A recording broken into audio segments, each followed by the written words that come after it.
سمعت عن الزومبي قبل كده؟ طب تعرف إن الزومبي مش ابتكار وحقيقة موجودة لحد النهاردة؟ بس مش بالشكل المرعب اللي بنشوفه في الأفلام، بشكل أبسط من كده بكتير. بس قبل ما أكلمك عنه، تعال أحكي لك الأول عن سليم. قبل الفجر بشوية مامة سليم قامت عشان تجهز السحور، وأول ما دخلت المطبخ شافت ابنها سليم اللي عنده 7 سنين واقف بشكل مرعب عند باب التلاجة وعينه مفتوحة. أمه خافت بس بدأت تنادي عليه، بس سليم ما بيردش، فراحت نادت على أبوه بسرعة وهي فاكرة إنه اتلبس. لكن أبوه لما شافه ضحك وقال لها بكل ثقة: يا ستي عادي، جهزي السحور بس لحد ما دخله الأوضة يكمل نوم. وهنا السؤال: هو بابا سليم مهمل ولا مامة سليم هي اللي مكبرة الموضوع؟ وإزاي أصلا حد يبقى عينه مفتوحة وبيمشي وهو نايم؟ الحقيقة إن بابا سليم مش مهمل، هو بس فاهم إن ابنه بيعاني من حاجة مشهورة جدا عند الأطفال اسمها اضطراب المشي أثناء النوم، ودي بتحصل لما مخك يقرر يفضل نص نايم ونص صاحي. في اللحظة دي الجزء المسؤول عن الحركة في المخ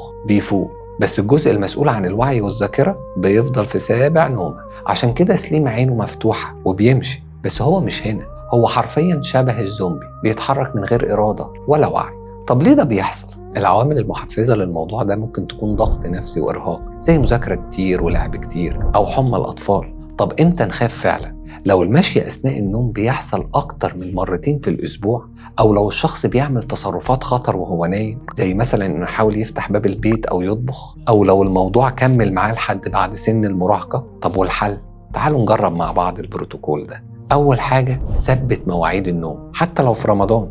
تاني حاجة، قيلولة قصيرة بعد الظهر. تالت حاجة، نقلل السهر اللي ملوش لازمة. رابع حاجة، نعمل إجراءات الأمان، ودي أهم حاجة، إن احنا نقفل الأبواب وما نسيبش شبابيك مفتوحة. خامس حاجة، لو الموضوع بيتكرر جدا أو عنيف لازم تقييم طبي. لو مريت في يوم من الأيام بالاضطراب ده أو تعرف حد مر بيه، اكتب في الكومنت هلال وقلب أحمر عشان نعرف إن الحالة دي مشهورة إزاي. وافتكر دايما إن ربنا بيحفظنا وإحنا فاقدين وعينا، فإزاي ما نحتميش بيه وإحنا بكامل إدراكنا. وفي الحلقة الجاية هنتكلم عن اللحظة اللي بتبوظ حاجات كتير جوانا، الانتكاسة.